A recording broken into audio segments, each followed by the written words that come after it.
Okay. Comments? You're recognized. Thank you, Mr. Chair. And to your credit, you've been doing a great job as chair, and I very much appreciate how open and transparent the process has been. I do have issue, however, with this entire process. Frankly, we had the governor's office in here last week.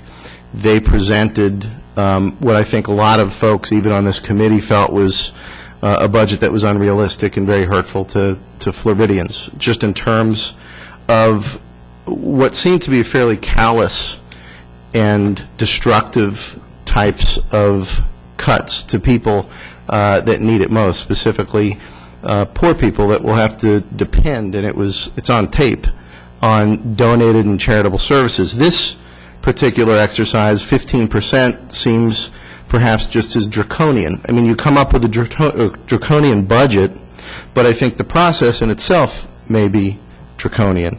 What bothers me is we're missing a lot of things that are required to put together a budget. Just some notes. Pafford. Yes. What could you possibly need at this point that we have not given you? Mr. Chair? Please. Let me go through that. I will. I'll go through that list.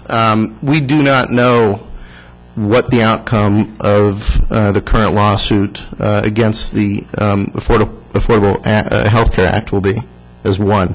We don't know how that's going to affect this budget, which it will if it gets out of that court in one piece. That's one. I can go down the list. Representative Pafford, to your point, I'm not sure anyone is going to be able to deliver that information to the committee for you to make a budget exercise when that probably will go to the Supreme Court. Now, unless you have some insight with the Supreme Court that the rest of us don't know, I think you are making an unrealistic demand on staff, and so I'd ask you to come up with something realistic or stop wasting time. Well, thank you, Mr. Chair. May I continue with the list? Thank you, Mr. Chair. The second point is we've got a revenue estimating conference that should give us more information next week. We've not had any type of discussion on how saving money from the fraud in Medicaid would benefit this budget. I mean, 15% is a number, I don't know where it came from. We've not had any discussions whatsoever in terms of revenue and potentially finding new sources.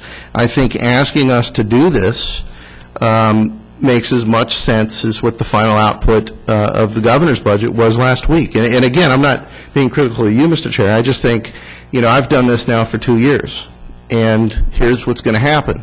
We're going to go ahead and suggest ideas, and in 6 weeks we're going to have a budget put together.